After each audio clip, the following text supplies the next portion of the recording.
Hello po, good morning. Opo, okay. Kamusta na naging karanasan mo sa naturang pagbahagyang sa Dubai? Ay, grabe po. Ito po yung first time ever ko pong talagang experience dito na talagang worst. Kasi in 19 years, wala namang ganito sa akin. Siguro sabi natin may isang dati na medyo lang yung niya, baha. Pero ngayon talagang pati mga sasakyan talagang parang akala mo yung nasa dagat na parang nagwe-wave.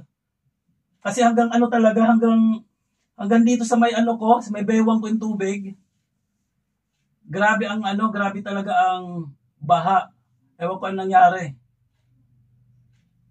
Okay. Nasaan ka noon nung mangyari ba?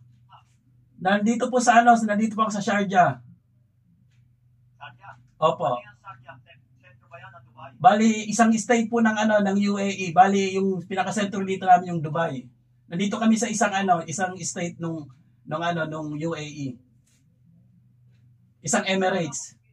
Sa pinadala mong video, medyo mahina ang bababa lang ng tubig. Pero nakikita namin sa mga report sa television sa abroad. Napakataas ng tubig at ang mga kotse ay nadadala ng tubig. Tama ba yun? Mataas po, meron po akong mga video doon na makikita nyo. Na nandoon talaga yung mga sasakyan talaga para silang inaalod. Na para silang lumulutang. Yung iba kasi, nasa gutter lang kami noon. Pero pag bumaba kami mismo sa pinaka highway, mataas po hanggang puwet ko po yung tubig. Dalawa po kami ng kaibigan. Hirap po kaming umahon. Kasi inaayos namin. May pinadala kang video na halos na ano ng mga kotse. Opo. Oo, nakita ko rin yan sa ibang network sa abroad. Sa taas po yan ang building namin. Masabi yan, kuha mo yan. Opo. Ay, yung mga naanod na kotse, nasa na? Ayun, yung iba, kasi yung isang kaibigan ko Indiano, ang sabi niya, nandun pa rin naman daw, ipapa-check na lang nila sa parang pulis yata tapos sa insurance. Oo, okay. Sorry, Richard. Kasi yung mga pinakikita namin, dito lang daw pinadala mo.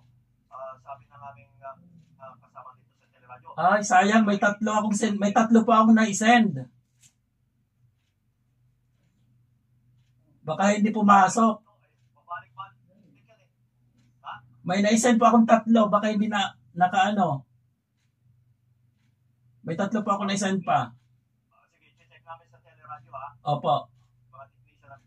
Anyway, paki-confirm nga, ang sinasabi ay ng Department of Migrant Workers, meron pa bang report yan na 3 OFW ang namatay? May nabalita, OFW. Parang hindi ako masyadong sure sa OFW, pero may namatay dito sa amin.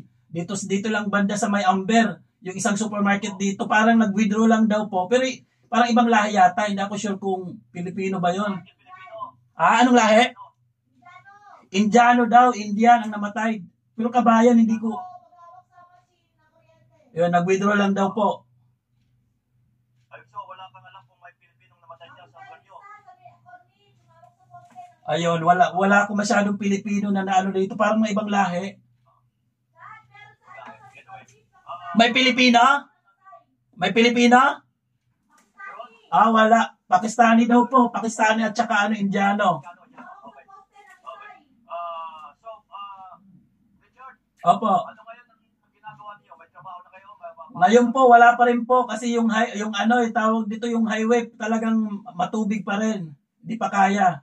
Baka siguro next week. Pero madali lang siguro to pag na isip-sip na nung kasi may mga machine naman sila na ginagamit dito. Baka inuuna lang yung ibang area. Okay, so wala pa kayo pasok? Wala pa po. Nakarating na ba kung meron man?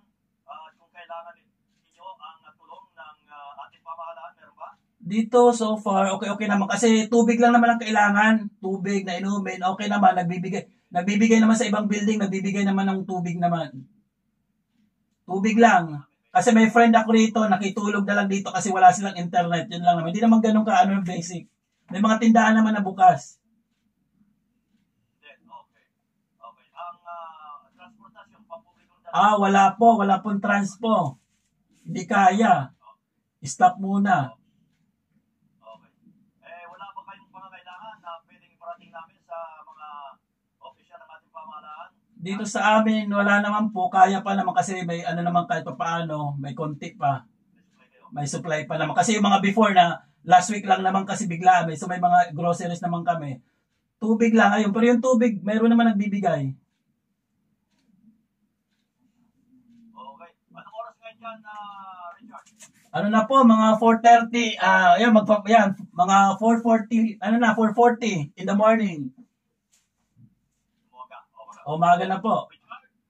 Sige, Opo. maraming salamat sa iyo at ingat kayo dyan, ha? Ay, maraming po salamat po, kabayan. Okay, thank you. Si Richard Malao, 19 years na. Nine- OFW sa Dubai. Opo, 19 years na. Ito pa lang talaga ang worst.